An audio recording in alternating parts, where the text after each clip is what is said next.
Mabuti na magising ka na. Kumain ka na muna. Relax lang. Gaya ng sinabi ko, mapagkakatiwalaan mo ko.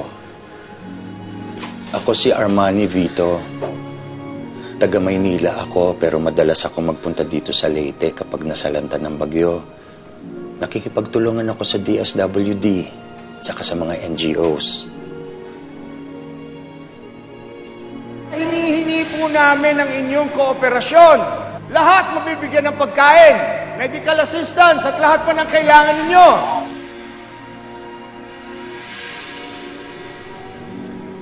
Naalala ko po kayo. Kayo po yung unang nagbigay ng tulong sa amin.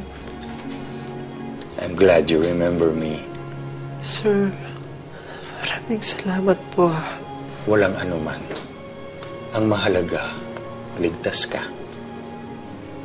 Ano pangalan mo? Joey po. Ako po si Joey. Kanina, narinig ko yung mga sinabi mo na may mga nanakit sa'yo at may gustong pumatay sa'yo. Handa ka na bang ikwento sa akin kung ano nangyari sa'yo? Dad, bakit? Paano mo nagawa sa akin? Kung nanahimik ka kasi, hindi naman ito mangyayari. Hindi ko po akalain na magkagawa nila sa akin yun. Hindi ko akalain.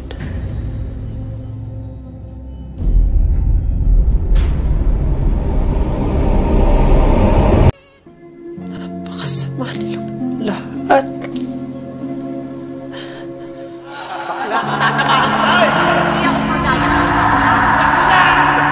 Bakla, kaya natin. Napakasama nila. Magpapatawag ako ng pulis at abogado.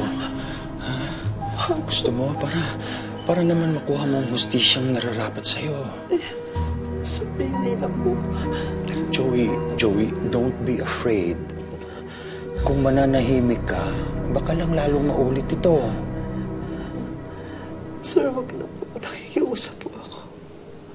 Pabayaan niyo na lang po ako umalis. Joey, hindi mo pa kaya. Magpahinga ka pa. Mama ko po. Yung mama ko po nag-aalala na sa akin. Kailangan niya po ako. Sir. Kailangan. Gusto mo pasabihan ko siya? Huwag po. Huwag. Alam kong gulong-gulo ka. Magpahinga ka lang. Sir, nakikiusap po ako. Pauwiin niyo na lang po ako. Hindi mo pa kaya. Maselan pang lagay mo. Sugatan ka. Sir, Kailangan mo muna magpalakas. pauwiin niyo na lang po ako. You might be asking yourself kung bakit kita tinutulungan. Alam kong mahirap para sa'yo magtiwala, lalo na sa mga hindi mo kilala. But the same goes for me too. It's also risky for me to help a stranger like you. Alam ko po. Sana po hinayaan niyo na lang po akong mamatay doon. No. Hindi ko naman maaatim yun.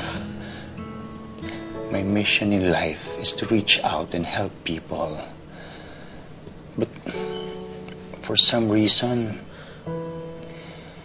I can't explain it, but meron akong kakaibang nararamdaman sa'yo. Ewan ko, hindi ko lang talaga ma-explain, but I see myself in you. For some reason, nakikita kong sarili ko sa'yo nung kabataan ko. Ano pong ibig niyo sabihin?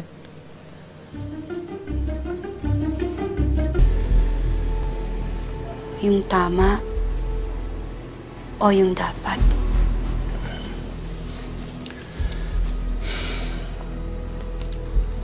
Bakla ako. Plain and simple. Hindi siguro halata, and it's not every day na inaamin ko to sa mga tao. There's no need. I don't owe anyone an explanation. I'm what you call closet gay. Nagtatago. Pero hindi sa lahat ng pagkakataon ay magtatago tayo.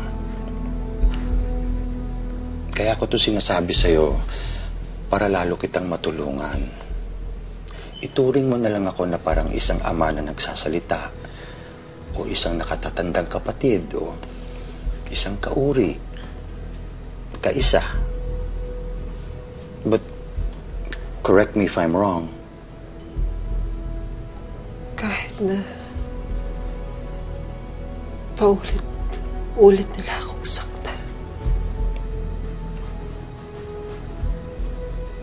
O kahit na paulit-ulit na akong pinahihirapan. Ang tingin ko pa rin po sa sarili ko. Babae ako. I'm here for you, Joey. Handa kitang tulungan all the way hanggang sa gumaling ka. Napakabuti niyo sa akin. Hindi lang naman yun ang gusto kong sabihin sa'yo eh. Handa akong tulungan ka. Sabihin mo lang sa akin kung ano ang totoo. Ano ang nangyari sa'yo? Sino ang mga taong gustong manakit sa'yo? Sino yung gustong pumatay sa'yo? Sabihin mo na, Joey, para makuha mong hustisyang nararapat sa'yo.